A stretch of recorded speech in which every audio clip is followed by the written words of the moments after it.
si kafir Ahok ini, saudara, didukung oleh Presiden saudara Jokowi. Kemarin kau ingin gusur Magom Mbah Priok. Ingat, kalian turunkan ribuan tentara, kalian turunkan ribuan polisi, kalian turunkan ribuan Satpol PP. Saudara, kita lawan, dilawan oleh semua masyarakat. Saudara, 67 mobil polisi, mobil Satpol PP dibakar oleh para penziarah. Saudara, 4 Satpol PP mati, puluhan luka-luka dari polisi.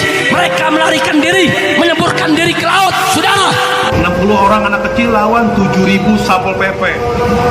Itu yang menang yang mana itu? Kalau bicara akal sehat, yang menang Satpol PP. Tapi Allah punya perlindungan atas perlindungan. Itu begitu ditembak anak kecil santri saya, kena badannya tapi nggak tembus, bajunya nggak bolong, nempel di baju jatuh, nempel di baju jatuh. Itu yang ditemukan peluru tajam, ada 12 butiran peluru tajam kemarin kejadian. Mereka ribuan masuk, Bapak. Itu begitu masuk stop, dia lari lagi sekecil-kecilnya keluar. Dia ngelihat katanya ada pasukan berkuda pakai jubah putih yang keluar dari makam Mbah Priok, itu yang kecil. Itu ada pasukan berkuda, mereka lihat. Itu kabur keluar, saya yakin kok kabur semuanya. Nah, mereka lihat gaib tuh, Pak, melihat pasukan berkuda ke jubah putih keluar. Begitu lari keluar, mereka ngeliatin ke atas, tiba-tiba makam Mbah Priok ini mengeluarkan sinar berwarna emas membara. Itu sinarnya kejadian kemarin 2010 kemarin. Nah, ini sinar gaib kelihatan dengan mata. Ribuan ribuan Satpol PP ke Polres yang agama Kristen pun ngelihat di depan sini. Saya pun ngelihat, jamaah semua ngelihat. Ini dipoto sama santri saya anak kecil. Itu sampai ke langit sinarnya berwarna emas. Cerita gaib lainnya terdengar bahkan sampai mancanegara. Pengurus makam Habibina menuturkan, para ilmuwan mancanegara melihat sinar yang memancar dari titik makam hingga keluar angkasa. Maret tahun 2000 lalu, pemerintah Amerika, Jerman, Rusia, dan Australia dikejutkan dengan seberkas sinar yang memancar dari Indonesia dan tertangkap oleh satelit. Mereka menduga sinar tersebut sebagai sinar laser. Hal ini tentunya mengejutkan mereka dan menduga Indonesia sedang membuat senjata khusus. Khawatir oleh hal tersebut, mereka mengirim utusan untuk menyelidiki sinar laser tersebut. Sesampainya di Indonesia, mereka menuju lokasi sumber sinar. Di luar dugaan, sinar tersebut terletak di makam Habib Hasan. Berita ini disampaikan para ilmuwan kepada ahli waris makam Mbah Priok. Sampai ke langit muncul ribuan burung di sinar itu. Ribuan burung itu ngedeketin mobil Satpol PP, tiba-tiba burungnya itu ngelemparin batu dari atas. Mereka ngelihat tuh ada burung ngelempar batu aneh seperti burung ababil. Nah, burungnya itu udah ngelemparin batu, itu turun ke bawah, plus hilang semuanya. Itu mobil kendaraan Satpol PP dari depan Grapura sama mobil Brimob sampai ke jalan raya, kurang lebih hampir 300 kendaraan meledak semua, kebakar, tidak ada yang tersisa. Mobil water cannon, mobil beko kebakar semuanya. Nah, ini Satpol PP yang ribuan berantakan semuanya dan banyak mati di tempat di situ yang kebakar badannya. Itu berantakan, mereka menyelamatkan diri keluar. Begitu keluar ke jalan raya, itu ngelihat ribuan, ratusan ribu umat Nabi Muhammad penuh berbonjong-bonjong mau bela makam Mbah Priok, nggak tahu datang dari mana, saya nggak tahu. Hati-hati, kalau kemarin kami lawan kalian karena peristiwa Mbah Priok, besok kalau coba-coba kalian ganggu luar Batang, kami akan turun bersama-sama. Kalian yang mati atau kami yang akan mati bersimbah darah. Jangan coba-coba menindas rakyat yang tidak berdaya. Betul? Takbir!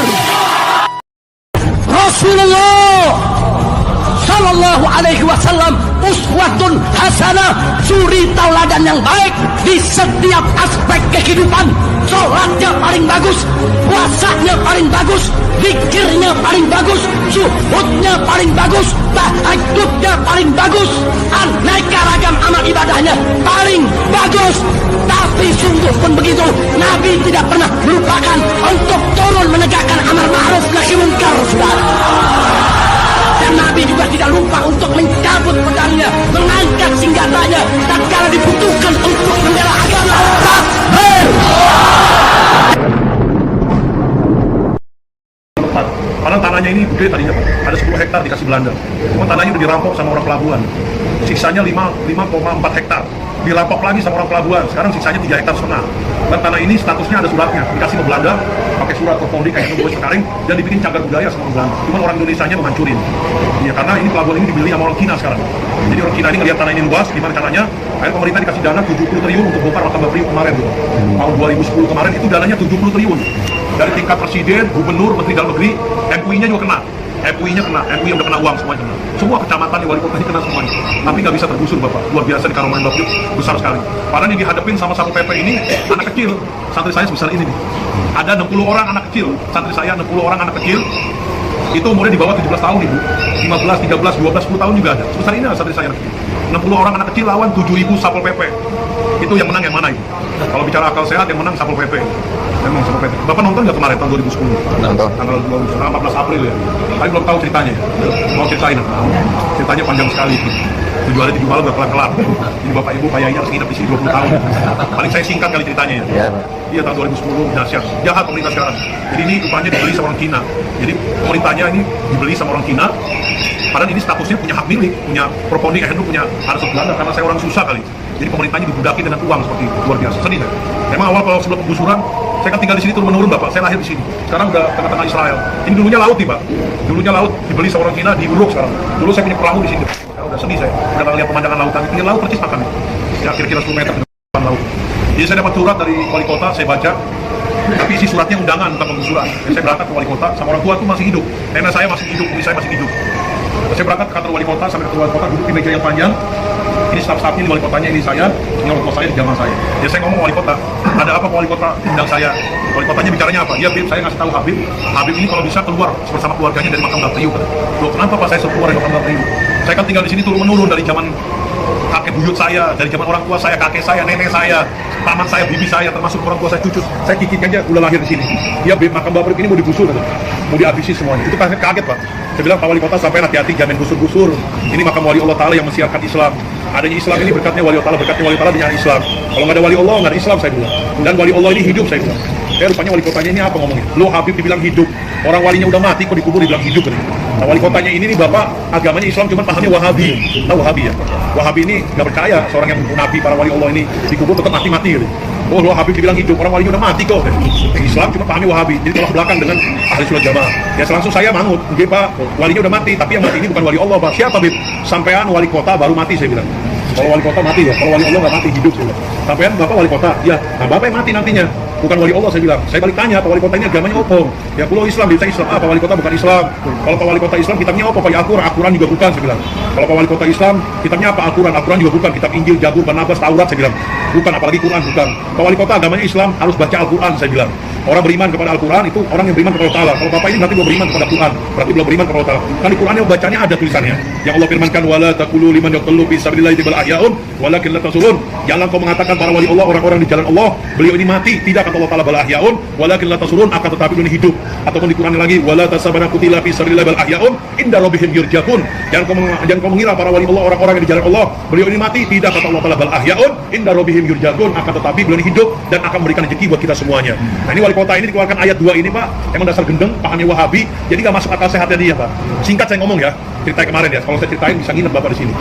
Singkatnya apa? Bib, nanti pintu masuk ono Bib, gerak-gerak depan 15 menit hancur deh.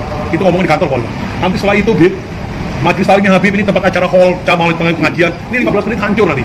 Setelah ini Bib, makam Bapak Priuk 15 menit hancur deh. Saya depan orang tua, saya bilang Pak wali kota sampai ngomong jangan sembarangan. Insya Allah yang hancur bukan ini tapi Bapak nantinya. Nah saya ini nggak tahu Bapak Ibu, saya pikir kan bohongan menggertakin saya ngajarin ngaji di sini sama anak kecil. Santri saya 60 orang ngajarin ngaji. Nah, tiba-tiba ada laporan, Bib, makam Bapak Priuk mau digusur. Kapan? Sekarang itu banyak ribuan Satpol PP kan. Itu Satpol PP ribuan Pak, jumlahnya ada 7.000 Satpol PP. Itu saya punya santri 60, anak kecil yang menang yang mana ini? Kalau Bapak punya durian sama ketimun diaduin, yang majret adalah ketimunnya ya. Tapi pertolongan dari Allah Ta'ala. Nah santri saya, nah mereka 7.000 Satpol PP ini bukan hanya orang, tapi bawa alat gerak, beko, tahu Pak beko Pak? Iya. Beko, bulldozer, gas air mata, senjata tajam, air water cannon, break mata, tameng, helm komplit. Nah santri saya ke depan itu bawa itu tuh alat itu tuh hadro. Apa orang Jawa bilang terbang ya. Kalau saya hadro bilang. Ini bawa ke sono santri saya ke depan. Nah sampai depan itu Satpol berhadapan sama ribuan Satpol PP, mereka udah siap, dia bingung. Lu anak kecil semua katanya. Udah gitu kecil semua kayak Pak Yai bersarung semuanya. Santri saya anak kecil begini bersarung semuanya, enggak ada yang pakai celana. Bersarung semua deh. Udah gitu bawa hadro selawatan di depan. Enggak ada rasa takut anak kecil santri saya. Enggak ada rasa takut. Nah, tiba-tiba ada komandan Satpol PP, saya lagi itu belum tahu namanya. Namanya sekarang udah tahu harian wajib. Itu badannya gagah, bungis, mukanya serem. Itu bicaranya kasar, Pak. Bongkar, tidak ada makam wali-walian kata. Ya Allah, ya Rabb. Itu saya kaget terkejut, siapa yang mengatakan begitu? Itu kata anak kecil santri saya. Komandan Satpol PP saya berdoa di depan, ya Allah ya Rabb. Itu orang mengatakan begitu, ya Allah ya Rabb, berkat sir karomah Priok, itu biar kena aja ya Allah ya Rob. Itu begitu saya doa ngaminin anak kecil, itu jatuh Pak. Itu jatuh nggak bangun-bangun. Saya lihat nggak bangun-bangun, digotong sama pasukan Satpol PP, digotong, dibawa kemana saya nggak tahu, di ambulan. Itu saya berdoa lagi, Allah ya Rob, jangan dikasih bahaya tuh orang, jangan dikasih sehat, jangan dikasih sembuh, dan jangan dikasih mati dulu ya Allah ya Rob. Sampai sekarang nih Bapak Ibu Komandan Satpol PP, kejadian 2010 sampai sekarang 2019, berarti udah 9 tahun. Sampai sekarang itu Komandan Satpol PP itu masih hidup, tapi yang terletak di kasur, nggak bisa bangun, nggak bisa duduk. Nah itu badannya gede, gemuk, itu habis badannya kurus. Kotoran beraknya di kasur, kencingnya di kasur, makan di kasur. Itu kasurnya penuh dengan kotoran. Makan keluar lagi, makan keluar lagi, makan keluar lagi. Udah, itu keluarganya udah angkat tangan capek. Manggil lah, Kiai Ustadz wilayahnya, suruh baca Yasin supaya biar cepat mati katanya. Tapi nggak mati-mati sampai sekarang. Panggil dokter, suntik mati. Yang beberapa bulan disuntik mati, nggak mati-mati. Akhirnya dimasukin ring yang harga 100 juta jantungnya. Itu ringnya itu keluar lagi. Nah dokternya ini agamanya Kristen, kata dokternya ini nggak bisa bahaya, harus minta maaf di makam Mbak Priok katanya. Jadi dokternya ngomong begitu, caranin. Sampai sekarang nggak ada minta maaf seperti itu. Emang saya udah sakit hati juga malah. Itu depan saya ngomongnya seperti itu. Singkat Bapak ya, ini sampai sekarang dia masih hidup, cuma badannya habis mereka. Nah yang megang beko nih, Satpol PP, itu begitu bergerak, mau ngancurin pintu mas Belapura depan, tiba-tiba bekonya itu mati. Udahlah tersentuh lagi nih, apa pintu mas Belapura mati, tiba-tiba mesinnya meledak, keluarkan api, kebakar. Dia kaget terkejut, begitu ngeliat ke depan, itu supir bekonya ngeliat orang raksasa pakai jubah putih-putih, itu tingginya begitu dilihat 35 meter tingginya, itu depan orang raksasa. Jadi ada gaib makam Mbak Priok nungguin depan. Ada satu orang di sini, 2 orang katanya mereka ngeliat. Yang Belapura kedua 2 orang, 1 orang. Itu kabur semuanya. Mereka loncat, ngasih tahu, itu lihat ada orang raksasa kabur semuanya. Nah mereka di sono di depan Belapura itu lemparin batu, mengeluarkan tembakan gas air mata. Nah gas air mata ini di halaman Kembang Priok ini hampir 30 butir gas air mata, itu tidak ada yang meledak satupun juga. Diambillah santri saya anak kecil, diambil, dipegang, dilemparin ke Satpol PP, jatuh di Satpol PP, itu tiba-tiba meledak, mengeluarkan asap, perih semua matanya Satpol PP. Banyak keajaiban itu luar biasa. Mereka heran, perih, bubar semuanya, mereka mundur, maju lagi, bawa air water cannon yang perih ke mata, itu air disemprotin anak kecil. Itu air itu kalau kena matanya itu bisa perih, kalau nggak diobatin bisa buta, mengakibatkan buta.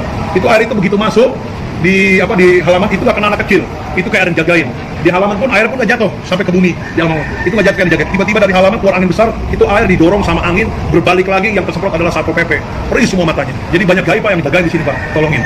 Mereka mundur lagi, maju lagi, itu santri saya anak kecil ditembakin peluru tajam, itu emang mau dimatiin saya sama santri saya hari itu juga.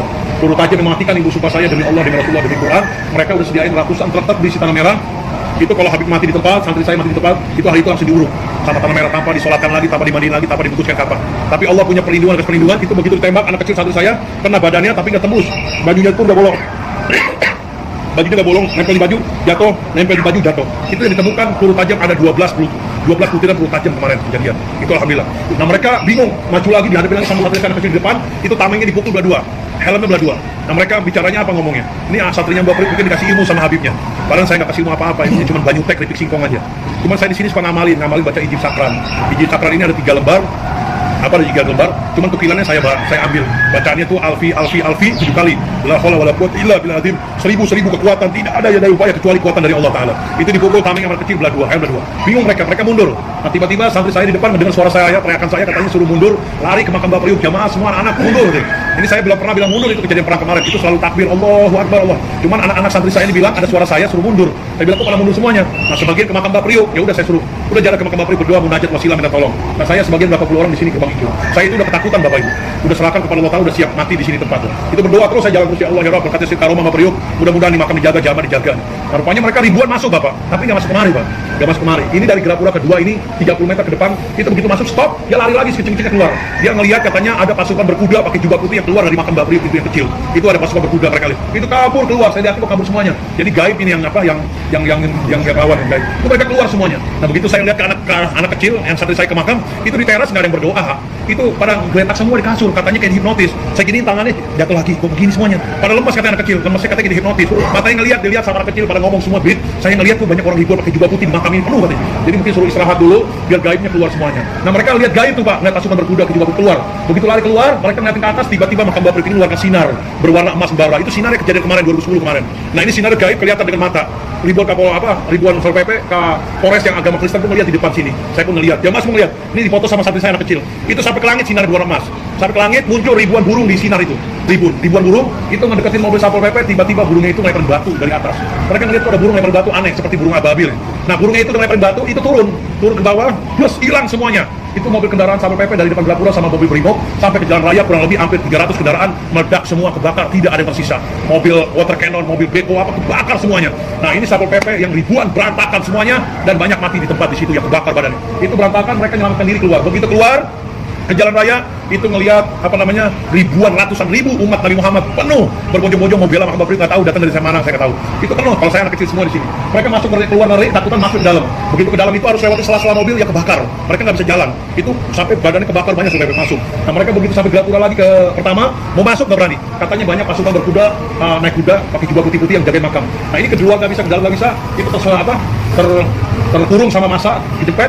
Jadi mereka ke pinggir laut. Nah depan saya ini laut nih bapak ini. Ini lautnya udah dalam sekarang, udah 100 meter lebih. Ini kapal-kapal besar mas. Ke pinggir laut menjelang maghrib dan isya udah terdesak. Nah itu mereka ngeliatin perahu ditaikin orang kayak jubah putih-putih. Nah ini perahu ini di tengah laut menjelang maghrib dan isya, itu bukan perahu beneran tapi perahu gaib juga. Ditaikin lah perahu, dibawa ke tengah, perahunya hilang, tenggelam semua Satpol PP. Itu masuk koran, masuk TV, 800 Satpol PP hilang di laut, 75 brimob hilang di laut. Ditemukan di Muara Angke, Muara Baru sama orang nelayan, jumlahnya 162 Satpol PP ngambang. Badannya membusuk, mulai belatung semuanya. Nah bapak kalau ngeliat kejadian kemarin di Gapura itu banyak ratusan mayat-mayat Satpol PP. Di belakang Makam Bapriuk itu samping ada rawa-rawa tadinya, karena udah diuruk. Ini terciumnya 2 minggu. Itu orang yang jarak ke Makam Bapriuk yang jalan kaki di depan, itu hidungnya ditutupin. Katanya bau menyengat, yang membusuk, yang gak enak. Dilihat sama polisi di rawa-rawa, banyak puluhan mayat-mayat Satpol PP. Nah, ini yang diekspos di media, berita dari BIM. Nah, kasih tahu sama saya di sini, itu laporan BIP yang mati kemarin hampir 2.000 orang Satpol PP kemarin. Cuman diekspos di media bohong-bohong di atas bohong. Berapa BIP yang mati? Pitu dan Telu katanya, 3 orang dan 7 orang yang mati. Padahal perlu itu banyak. Ini di laut aja 800 orang seperti itu. Cuman di media Pitu dan Telu 2 orang dan 3 orang yang mati. Dan di sini di media 1 orang satunya Mbak Priuk meninggal dunia. Saya bersumpah demi Allah, demi Rasulullah, demi seluruh penjuru wali Allah seluruh dunia dan demi Quran di sini, alhamdulillah Bapak Ibu, santri saya 1 pun juga tidak ada yang meninggal dunia. Hidup dan panjang umur sampai sekarang. Ada santri saya anak kecil segini, 4 orang koma yang kelihatan di TV, Bapak Ibu kalau ngeliat itu dapat sama mereka Satpol PP, itu diseret santri saya. Sarungnya lepas, bajunya lepas, tanpa busana, telanjang bulat, dipukulin ratusan Satpol PP. Itu tangannya kekupas karena diseret di aspal. Itu umurnya 13 tahun, 17 tahun. Santri saya tuh sama dia kayak binatang udah. Santri saya kayak binatang. Itu diseret, dipukulin, ditendang-tendang, diinjek-injek. Itu udah berdaya, saya ngeliatin, katanya saya siapa itu namanya, saya lagi itu nggak tahu. Lihat, itu dilempar ke truk sama dia, dilempar ke truk, dibawa ke rumah sakit depan. Itu dokternya angkat tangan dari santri saya. Udah nggak bisa, ada harapan, ini satunya Mbak Priuk, anak kecil ini udah nggak ada harapan hidup. 95% pasti mati katanya. Itu diimpus, keluar lagi nggak bisa. Nah itu saya berdoa di sini rame-rame jamaah, pakai air doa, air putih, berdoa rame-rame, mudah-mudahan itu kita punya santri sehat walafiat segala bukan. Udah dikasih kirimin airnya, diminumin, usapin mukanya, badannya segala macam. Rupanya santri saya ini ganti hari membaik, ganti hari membaik dan sehat. Itu bicara di rumah sakit depan dokternya yang memponis santri saya, depan dokter, wartawan, Komnas HAM, depan polisi, depan jamaah, depan orang tua, depan saya. Ngomongnya apa ibu bapak sama saya? Bib, lagi tidur di rumah sakit yang nungguin bukan hanya orang tua saya, Bib. Habis siapa? Orang pakai jubah putih banyak di rumah sakit pada nengokin saya. Dan saya didatangin sama Sunan Ampel rahmatullah. Sunan Ampel mana? Yang di Ampel di Surabaya. Padahal ini anak kecil ini yang ada niat saya mau jalan Wali Songo, cuman belum kesampaian, tapi didatangin sama Sunan Ampel nih, luar biasa. Dan saya didatangin lagi sama junjungan Nabi Muhammad. Nabi Muhammad seperti apa? Saya bilang itu badannya bersinar, Bib, kelihatan wajahnya. Yang ketiga kali kelihatan, ditanya ini penjenengan siapa? Saya adalah Habib Hasan bin Muhammad Al-Haddad yang dikenal Mbak Priuk. Rupanya anak kecil ini didatangin bapak sama Mbak Priuk ke rumah sakit. Kata Mbak Priuk, nah kamu ini bakal baik, bakal sehat nak, jangan khawatir nak ya. Ayo nak ikut saya. Rupanya anak kecil ini diajak sama Mbak Priuk kemana? Ke sorga ibu. Ayo nak ikut saya ke sorga. Begitu ngomong sorga, katanya sekejap mata doang, itu dilihat sama anak kecil ini, sorga itu penuh ribuan buah-buahan. Kata Mbak Priuk ini katanya, nah kamu ambil buah-buahan mana yang kamu suka, habisin deh. Mau diambil nggak tahu nih anak ini saking banyak. Yang dikenalin cuma anggur doang, anggur yang dimakan sama anak kecil ini. Banyak bapak buah-buahan. Dan anak kecil itu sampai saya sampai sekarang hidup dan panjang umur. Sampai sekarang itulah singkatnya kemarin kejadian 2010 tanggal 14 April kalau nggak salah di sini kejadian.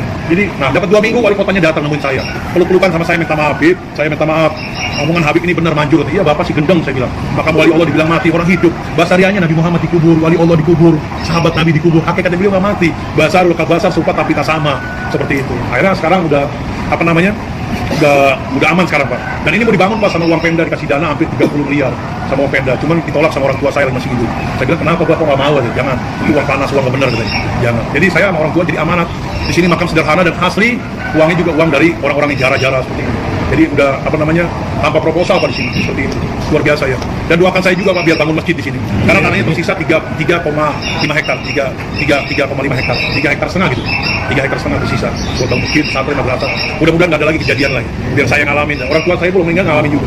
Cuman sekarang ujian saya di dalam nih Bapak Ibu. Mau dirusak lagi sama orang Pemda juga. Siapa yang rusak? Adalah Ahok. Tahu nggak Ahok? Kewajiban kita berjuang, bukan menang, saudara. Intinya jalankan saja perjuangan. Menang kalah urusan Allah. Itu yang dijalankan oleh Sayyidina Abu Bakar Siddiq. Karena keimanannya yang kuat, keikhlasannya yang luar biasa, ketakwaannya yang tinggi, Allah berikan anugerah berupa kemenangan.